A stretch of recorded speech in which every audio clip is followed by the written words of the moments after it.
Pinocho, la marioneta embrujada. Historia de Martín Corsario Luna. En el mundo mágico de los cuentos de hadas hay un lugar conocido como el Bosque de Cristal. Quienes bajo su propio riesgo se han atrevido a entrar en él afirman que está embrujado y que los árboles hablan entre ellos. La historia que voy a revelarles a continuación es una de tantas leyendas que existen sobre ese lugar. Gepeto, un anciano carpintero viudo, añoraba con todo el corazón tener un hijo. Sabía que un día no muy lejano su muerte llegaría y no contaba con un aprendiz a quien heredarle su taller. Una tarde, Gepeto salió a cortar madera de cedro para construir un títere de tamaño real, grande y simpático, con las mejillas coloradas y rollizas, con overol azul y unos alegres zuecos. Al no encontrar madera de cedro en los bosques cercanos, el viejo se aventuró a explorar más allá de los confines del pueblo, en donde estaba el Bosque de Cristal. El buen Gepeto se asombró de las extrañas especies de árboles que ahí crecían. El pino de amatista, el sauce de ágata, los cerezos de rubí.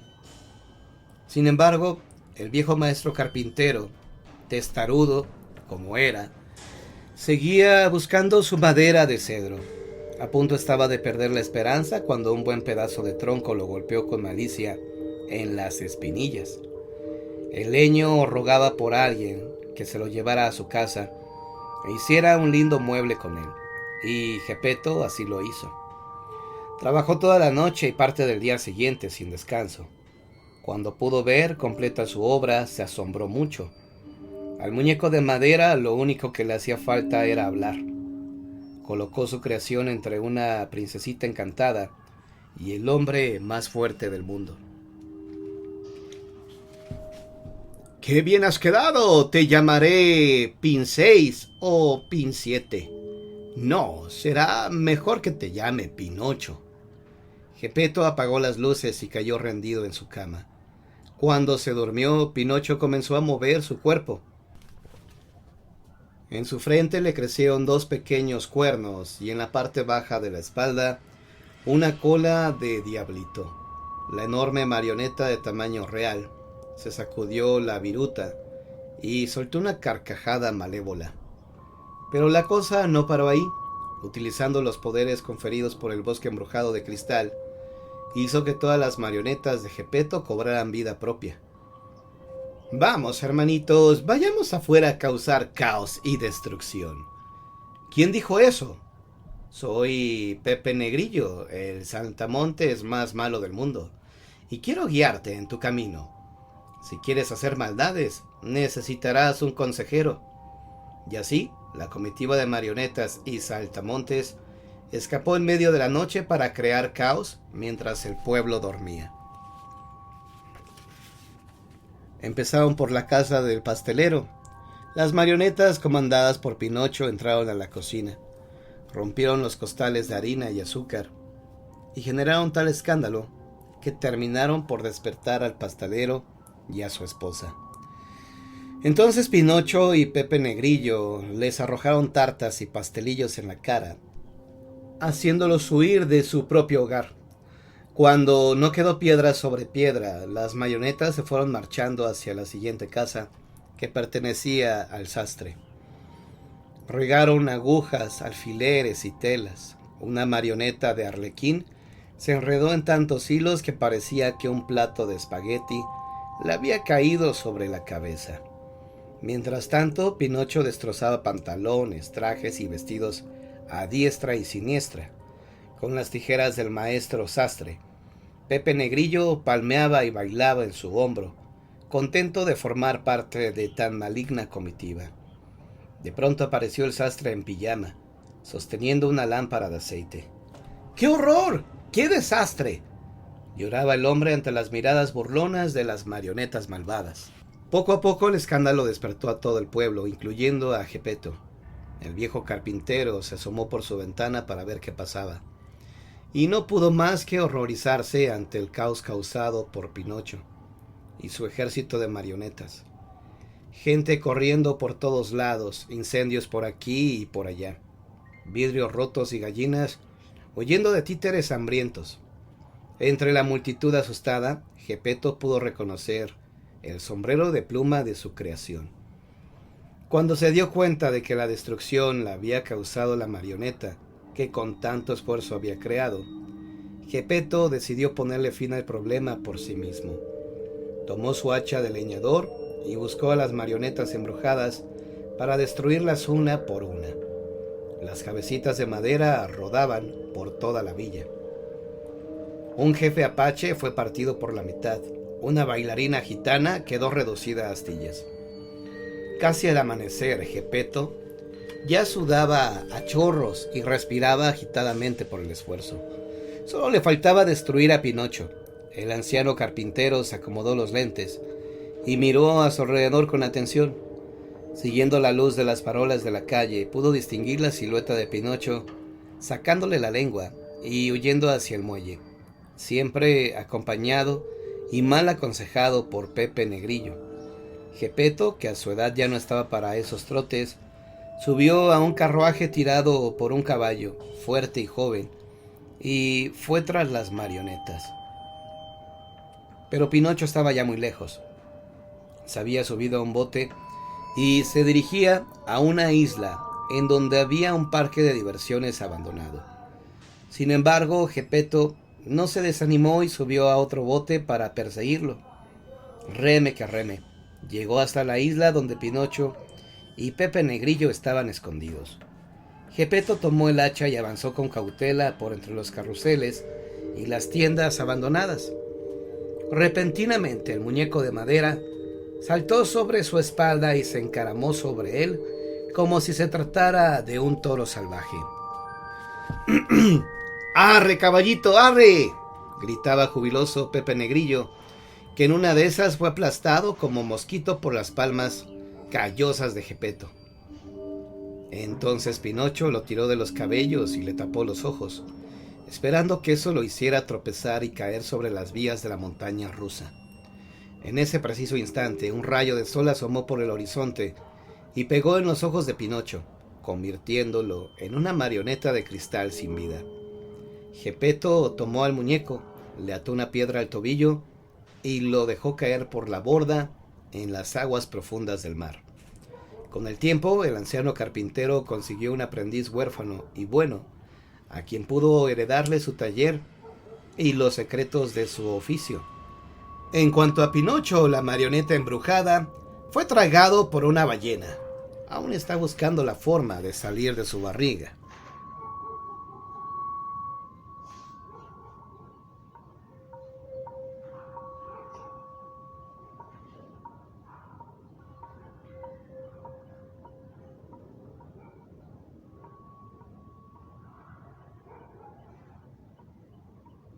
Caperucita Negra. En el mismo bosque donde vivía la Caperucita Roja del cuento, vivían otras caperucitas, la amarilla, la anaranjada, la azul y la verde. La Caperucita de esta historia se refugiaba en la parte más alejada y profunda de ese bosque, feliz en donde caperucitas de todos los colores iban a ver a sus abuelitas por caminos largos o cortos. La gente la conocía como Caperucita Negra, y casi siempre la habían visto curioseando en los lugares más tenebrosos durante las noches de luna llena, como una presencia fantasmal. Si la niña de la caperuza oscura era extraña, su abuela lo era aún más. Pocas personas la habían visto alguna vez. Unos decían que era tan gorda que no podía salir de su casa y mandaba a su nieta por encargos cada vez que necesitaba salir. Otros, que era una especie de monstruo con muchas bocas y patas de tarántula, y que Caperucita Negra le daba de comer diariamente una vaca asada. A pesar de todos esos rumores, nadie conocía lo suficiente a la niña como para asegurar que eran ciertos.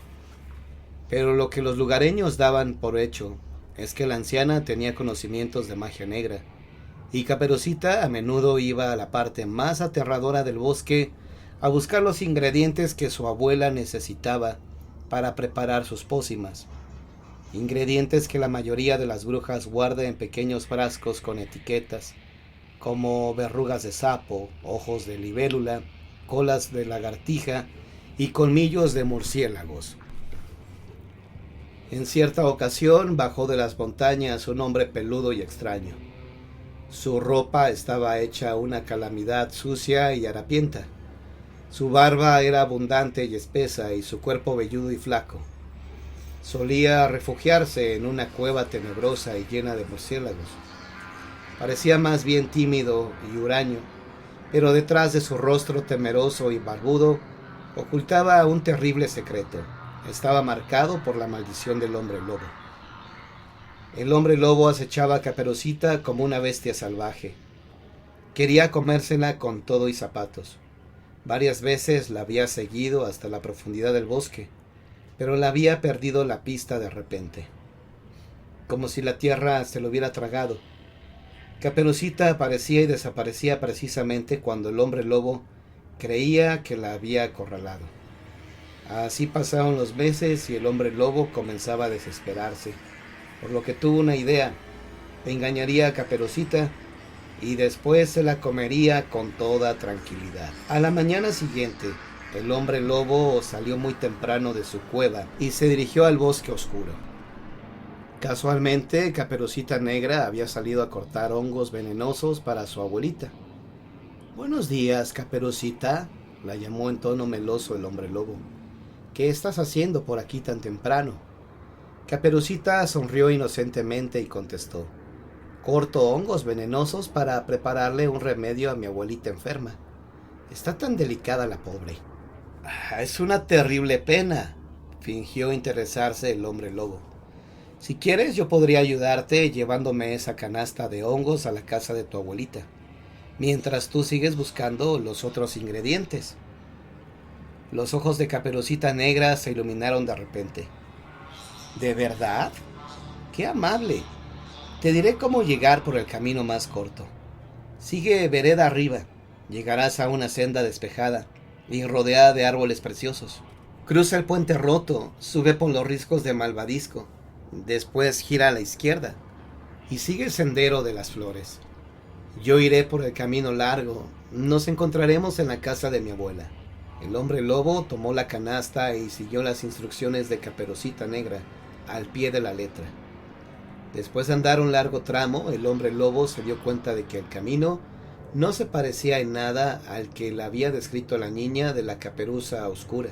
Al fresco aroma del rocío lo sustituía un hedor a humedad y a fango. A los riscos de Malvadisco lo cubrían unas zarzas espinosas, y el sendero de las flores hacía mucho tiempo que había sido invadido por la hiedra venenosa. Además, para el hombre lobo el camino se había hecho eterno. «Si este es el camino corto, no quiero imaginar cómo será el largo», pensaba mientras se rascaba como loco el cuerpo. Al fin, después de varias horas de caminata, el hombre lobo alcanzó a ver una casita blanca pequeña y rústica. Al ver que la puerta estaba cerrada, trepó al techo y se metió al estilo Santa Claus por la chimenea. Lleno de hollín, mojado, hambriento, herido y cubierto de ronchas, revisó la casa de arriba a abajo para comprobar que no hubiera moros en la costa y urdir su plan para comerse a Caperucita. Al llegar a la habitación de la abuela, un escalofrío recorrió su espalda. El cuarto estaba muy oscuro y unos ojos brillantes como el fuego lo miraban fijamente. «Llegas temprano», llamó una voz cascada y vieja, y le preguntó: «Caperucita, ¿qué ojos tan grandes tienes?». «Son para mirarte mejor». «¿Y qué voz tan horrible?». «Es para hablarte mejor». «¿Y esos dientes? ¿Qué largos son?». «Son para comerte mejor». El ser que estaba en la cama encendió un candelabro con la mirada. El hombre lobo entonces pudo ver cuán horrible era aquello que se ocultaba en la oscuridad. Desesperado y aterrado, huyó de la casa de la abuela a todo galope. La sombra maligna no paraba de reír. Su risa aún se escuchaba en el bosque oscuro. Fue así que Caperucita Negra siguió viviendo feliz por siempre. A veces se transforma en una sombra maligna, a veces en una anciana enferma. Ningún hombre lobo ha vuelto a molestarla.